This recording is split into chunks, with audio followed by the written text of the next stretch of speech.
আজকে আমি বানাচ্ছি সুজির গোলাপ জামুন। দেখুন তার জন্য কি লাগবে। হচ্ছে 1 বাটি সুজি, 1 বাটি চিনি। পেস্টটা করে নিচ্ছি। এই যে বাটিতে ঢেলে দিলাম, এর জন্য এটা পেস্টটা বানিয়ে নিচ্ছি গরম করার জন্য।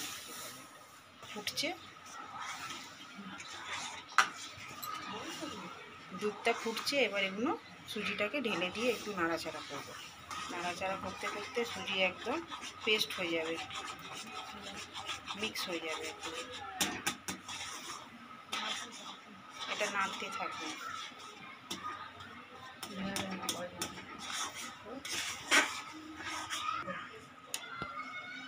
এবার একটু নাড়তে হবে, একটু নেড়ে একটু ঘি দিয়ে দেবে।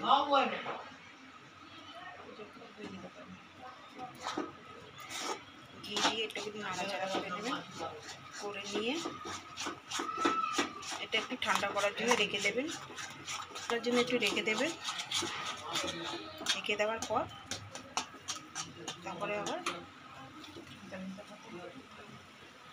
দিচ্ছি কড়াতে চিনি দিয়ে দিলাম, একটু জল দিয়ে দিলাম।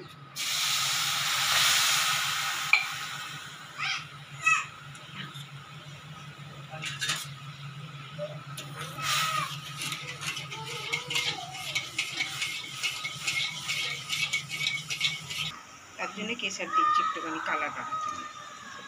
তার জন্য দিচ্ছি একটু কেশর।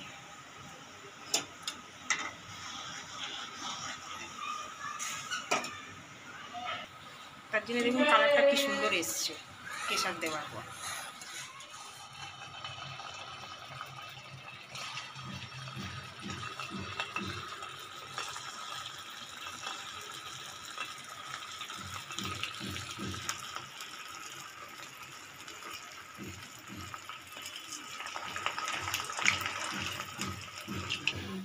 গ্যাসটা কম করে ভাজবেন, আস্তে আস্তে করে,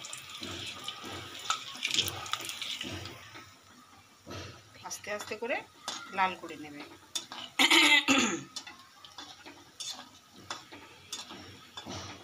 ভালো করে এটাকে ভাজবে আস্তে আস্তে করে।